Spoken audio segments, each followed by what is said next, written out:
Fresh Morning. Fresh Morning. Dans le Fresh Morning, on reçoit le docteur Brice Ibouanga, chargé de recherche CAMES. Il est chercheur au CNRS et il vient nous présenter la première phase d'élaboration du plan national d'adaptation au changement climatique. Docteur Ibouanga, bonjour. Bonjour. Merci d'avoir accepté notre invitation. Vous pouvez rapprocher le micro de vous légèrement pour qu'on ait une meilleure qualité sonore. Alors, c'est quoi exactement le plan national d'adaptation au changement climatique? Merci de me donner l'opportunité de communiquer sur cet exercice.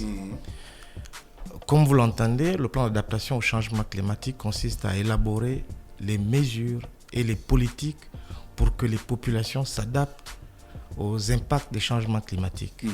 Mais il faut rappeler aussi que le Gabon a ratifié la Convention sur les changements climatiques en 1998. Et lorsqu'on ratifie une convention, on a des obligations, on a aussi des opportunités.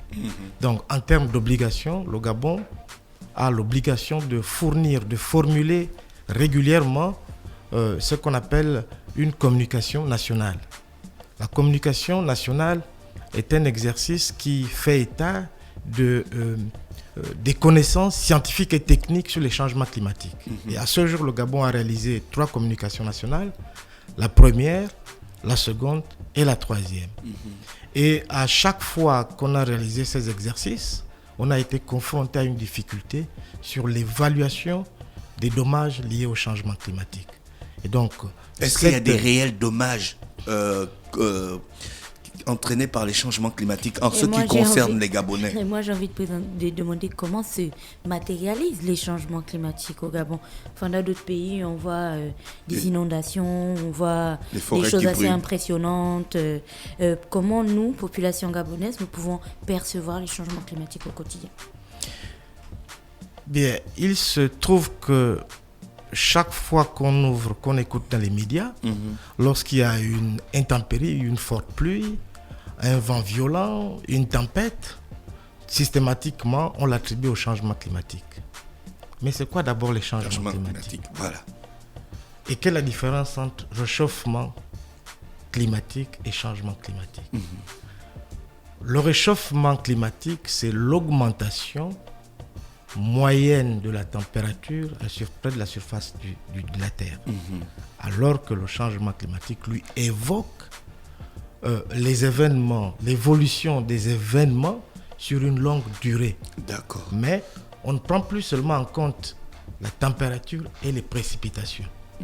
Or, aujourd'hui, nous avons plusieurs indicateurs de vulnérabilité qui nous prouvent qu'effectivement, nous sommes dans les changements climatiques. Et les changements climatiques affectent. En fait, les changements climatiques ne sont qu'un facteur aggravant. Puisque nous-mêmes, par nos actions anthropiques, nous dénaturons notre environnement. Et les changements climatiques ne vont qu'augmenter ou aggraver les conséquences liées à ce phénomène. Et aujourd'hui, quand vous allez à Port-Gentil, fréquenter le boulevard du bord de mer, vous voyez bien qu'il y a des phénomènes d'érosion. Jeudi dernier, les images ont circulé sur les réseaux sociaux. En face de Air France et autres, il y a eu une submersion. Donc une conjugaison entre la pluie, les précipitations, mauvais écoulement des eaux vers la mer, et puis l'augmentation, les vagues et autres. Donc tout cela avec les vagues, tout cela a envahi la route. C'est ce qu'on appelle la submersion marine. Donc l'effet conjugué entre les précipitations et la houle de l'océan. Docteur, est-ce qu'on peut lutter contre les changements climatiques? Mais oui, il y a plusieurs méthodes, évidemment. Il y a des méthodes douces. Il y a le repli stratégique. C'est quoi le repli stratégique? C'est-à-dire qu'on abandonne des terres au profit de la mer. Mais vous reculez, vous vous repliez. Si vous êtes trop face à la mer, mais reculez, allez peut-être à 200 mètres ou 300 mètres. Et vous allez observer. Ou alors... Donc si ça continue, on risque d'enlever la présidence Air France. Bon, moi je n'ai pas dit ça. mais comme il y a quelques années, lorsqu'on a fait la seconde communication nationale, par rapport au site de Port-Gentil, qui est à pratiquement 80% des terres ennoyées, on a proposé comme solution d'adaptation une relocalisation de la ville de Port-Gentil. Et 15 ans plus tard, nous revenons encore sur la même situation. Mais les populations ne comprennent pas, parce que pour le cas de Port-Gentil, par exemple, il y a des espaces qui sont totalement inondés, enfin tout le temps. Je pense que c'est peut-être des nids de rivières, ou des lits de rivières, ou je ne sais pas, mais les populations, en fait, elles font du remblai, ou parfois elles essaient de créer des canalisations et autres. Et dans ce cas-là, qu'est-ce que vous leur dites? Parce qu'elles se disent que si elles font des remblais ou qu'elles construisent sur pilotis, elles ne seront jamais en danger, en fait. Ah mais non, c'est vrai que là, aujourd'hui, nous avons une grande difficulté entre cette loi qui a été mise en place dans les années 63, la loi 1463, qui définit le domaine public de l'État et le domaine privé de l'État. Et aujourd'hui aussi avec l'occupation des populations.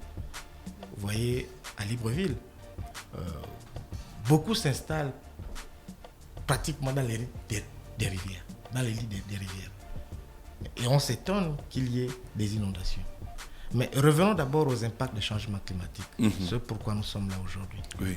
Le Gabon prépare donc un plan d'adaptation au changement climatique. Parce qu'effectivement, le Gabon est conscient. Si pendant longtemps, nous avons mis l'accent beaucoup sur l'atténuation des émissions de gaz à effet de serre. Parce que dans cet exercice dont je vous parlais, sur le changement climatique, il y a un premier exercice qu'on appelle l'inventaire des émissions de gaz à effet de serre. Vous estimez, par rapport à votre tissu économique, combien d'émissions vous émettez. Une fois que vous avez estimé les émissions, vous proposez des mesures pour atténuer, pour réduire ces émissions. Mais nous on s'est rendu compte que l'Afrique tout entière, à peine 4% des émissions que nous émettons. Mais nous avons un gros avantage. Nous avons, surtout nous qui sommes le deuxième poumon forestier du monde, après l'Amazonie, nous absorbons tout ce que nous émettons. Et nous avons encore les océans, puisque les océans absorbent plus de la moitié des émissions que nous émettons. D'accord. Donc, a priori, nous, on n'a pas de problème. Mais alors, nous subissons les conséquences, les dommages causés par les autres. Oui. Dans ce cas, nous sommes vulnérables. Et si nous sommes vulnérables, comment on fait, puisque nous n'avons pas de ressources, des capacités techniques, scientifiques et financières pour faire de lourds investissements pour s'adapter au changement climatique? Alors, nous sollicitons l'aide, puisque ceux qui ont fortement dégradé notre environnement ont l'obligation aussi d'aider les pays en développement. D'accord. Et donc, nous avons sollicité, le Gabon a sollicité un financement auprès du Fonds vert pour le climat pour nous aider à élaborer, nous accompagner dans l'élaboration de ce plan national d'adaptation. Mais le temps, les délais étant courts. Oui, c'est la question que j'allais poser, la question des délais. Ça commence quand? Ça s'étend comment? Et ça finit quand? Pour l'instant, nous sommes dans une première phase et nous nous focalisons sur... Le focus a été fait sur Libreville et Port-Gentil. D'accord. Pour les raisons que nous connaissons, c'est les deux plus grandes villes du littoral du Gabon. C'est là où est concentré pratiquement 70% de la population gabonaise, sinon 60% de la population gabonaise. Le tissu économique est autour de ces deux pôles denses. Et donc voilà pourquoi nous avons, au moins le gouvernement a décidé que nous orientons d'abord cela. Et puis en troisième phase, nous allons voir le reste du territoire. Donc pour l'instant, c'est ça.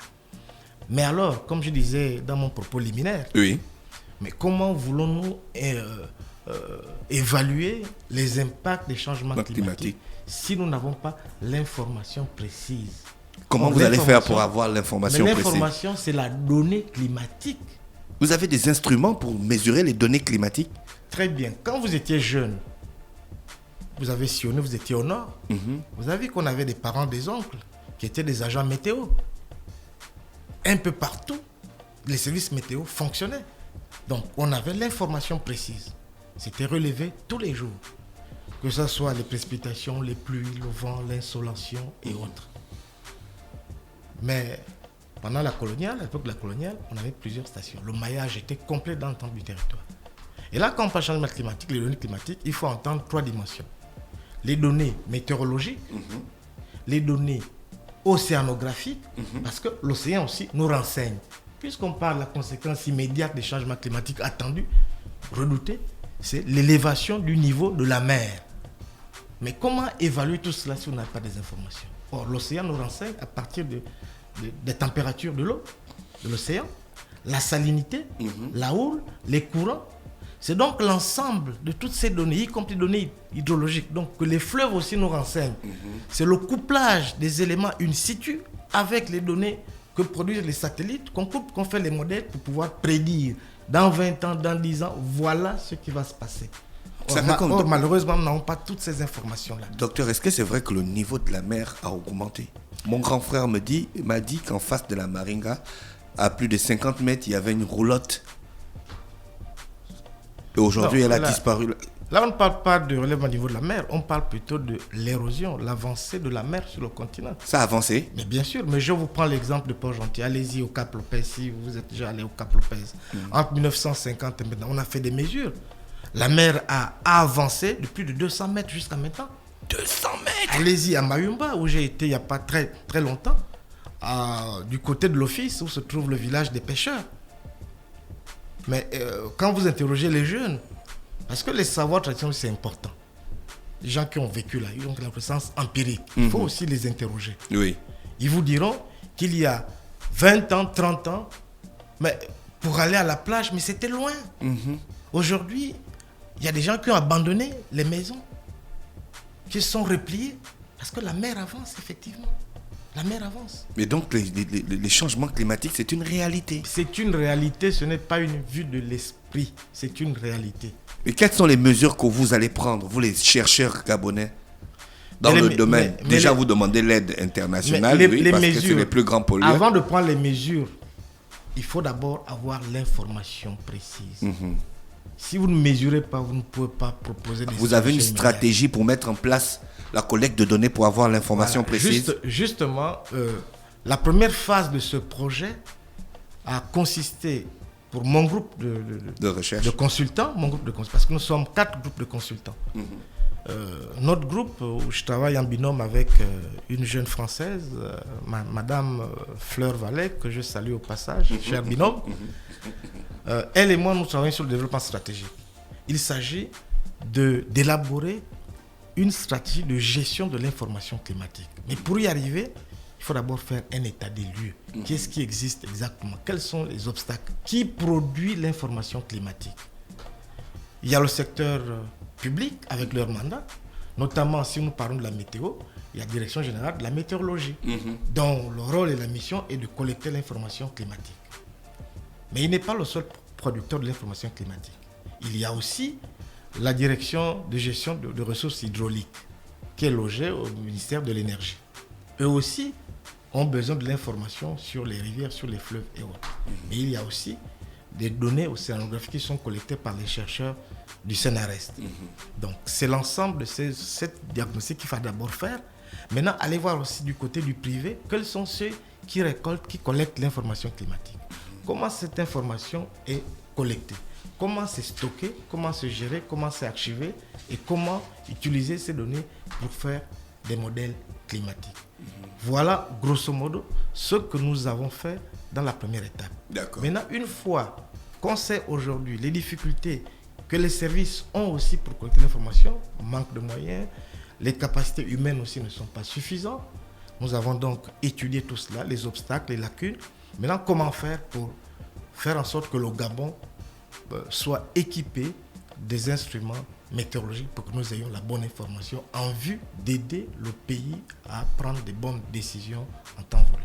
D'accord, ok. Tout ça là on appelle ça comment, est géré par qui exactement? Toute cette stratégie, c'est géré par le ministère, une agence ou le CNRS? Nous avons un organe qui a été désigné, qu'on appelle le Conseil national climat. D'accord. C'est le Conseil climat qui oriente la politique du gouvernement en matière de changement climatique. Et c'est le Conseil national climat qui est le négociateur dans les changements climatiques. Donc c'est à travers le CNC que le Gabon a pu obtenir ce financement-là pour essayer de faire cette étude-là. Et l'Agence nationale des parcs nationaux est l'agence technique, et le financement est géré par la caisse, la banque du Gabon, la banque de l'État, donc la CDC, la Caisse de dépôt et consignation. Le plan sera disponible, toutes vos recherches seront mises à la disposition du public. Si oui, quand? Déjà, dans une semaine, nous allons valider toutes les études sectorielles qui ont été conduites dans le cadre de cette première phase. Il y a donc ce que nous avons proposé, nous, dans notre groupe développement stratégique, c'est-à-dire la stratégie que nous mettons en place pour que le Gabon dispose de données informations climatiques. Il y a aussi, nous avons proposé aussi comme deuxième livrable un comité sectoriel chargé des questions de l'adaptation. Ce comité sera logé au sein du Conseil national climat pour orienter, aider, suivre ce plan qui va être élaboré. Et enfin, nous avons aussi proposé une feuille de route de l'adaptation. Cette feuille de route-là, c'est pour orienter, pour accompagner le gouvernement dans la mise en place de ce plan. Mais en dehors de nous, il y a aussi un groupe qui a travaillé sur la gestion côtière. Ceux-là ont réactualisé le plan qui avait été élaboré en 2011 lorsque le Gabon a obtenu un financement du Japon sur l'adaptation au changement climatique en Afrique. Et le Gabon faisait partie des 20 pays qui ont été sélectionnés. Mais vous voyez bien, entre 2011 et maintenant, bien des choses ont évolué. La vulnérabilité a augmenté. Donc il fallait remettre à plat, regarder du côté de Port-Gentil. Par exemple, aujourd'hui, nous avons la route Port-Gentil-Omboué. Elle n'existait pas à l'époque. Or, cette route est conçue sur un cordon littoral, intercalé entre l'océan et les lagunes. Donc vous comprenez que les impacts peuvent connaître aussi des dommages importants. Donc il fallait voir de ce côté-là. Et c'est d'ailleurs vers là-bas que nous sommes partis, en avant-première, que nous sommes partis prospecter pour voir, puisqu'il y a maintenant une liaison directe entre Libreville et Omboué, pourquoi ne pas délocaliser peut-être Port-Gentil sur ces plaines-là que nous sommes allés visiter.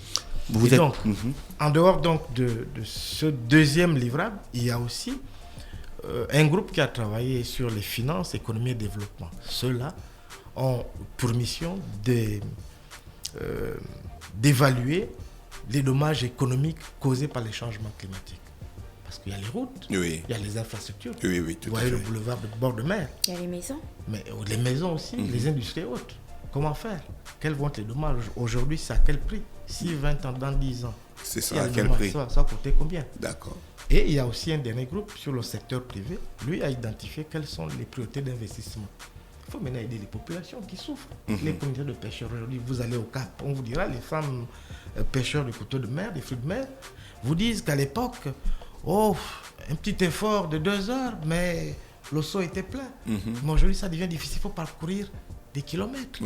Avec ceci qu'on a aussi une activité d'extraction de sable intense. Or, les couteaux de mer vivent dans le sable. Mais si vous décapez, vous enlevez tout le sable. Non plus d'habitat. Donc du coup, ça devient difficile.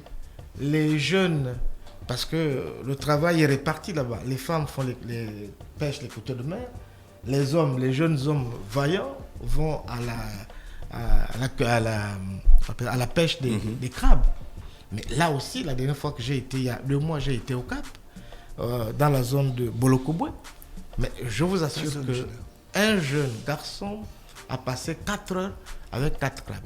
Or d'habitude, avec 4 crabes qu'il avait attrapés de 8 heures jusqu'à midi. Il n'avait que 4 crabes.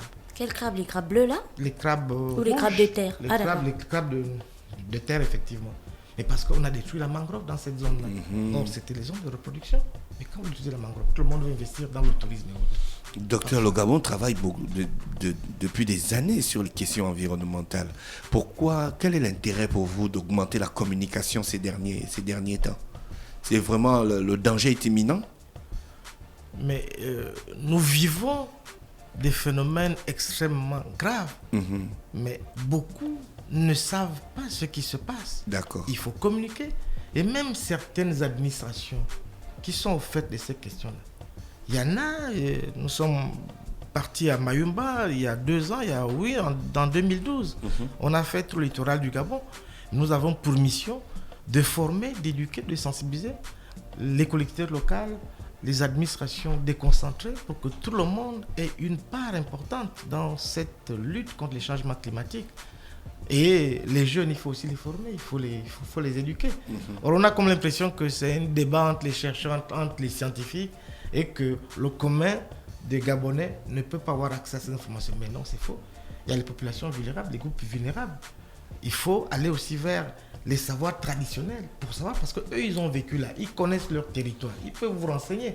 Au-delà de l'information scientifique, technique, mais aussi la connaissance du milieu peut vous être utile pour que nous sachions proposer des mesures idoines. Oui. Je vais vous prendre un exemple. Lorsque j'étais étudiant, un enseignant nous disait en démographie, oui, mais vous avez l'habitude, vous les scientifiques, quand vous partez dans un village, vous n'allez pas au contact des populations. Parce que vous avez un projet de faire l'hydraulique villageoise, et bien vous avez eu vos cartes géologiques, vous dites, bon, ici, c'est bon, on peut faire une pompe ici. Mais vous ne savez pas. Ils sont venus, ils ont installé des pompes, ils sont repartis, mais les gens n'ont jamais consommé l'eau. Et parce qu'effectivement, cette zone qu'ils avaient identifiée, c'était un ancien cimetière.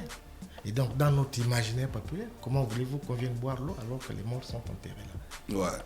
Et donc, ces savoirs-là, c'est important d'aller au contact des savoirs traditionnels des chefs autochtones pour avoir l'information. Merci, docteur Brice Ibouanga, chargé de recherche, CAMES, géographie portuaire, qui est aussi chercheur au CNRS, qui venait de nous présenter la première phase d'élaboration du plan national d'adaptation au changement climatique et sur la mission de communication sur la thématique de développement stratégique. On vous remercie d'avoir accepté notre invitation. Merci, c'est moi qui vous remercie. J'espère que les autres consultants passeront... De toutes les manières, quand on aura une problématique en ce qui concerne les changements climatiques, on va vous consulter et on va vous inviter à notre émission. C'est moi qui vous remercie. Merci. That fresh morning.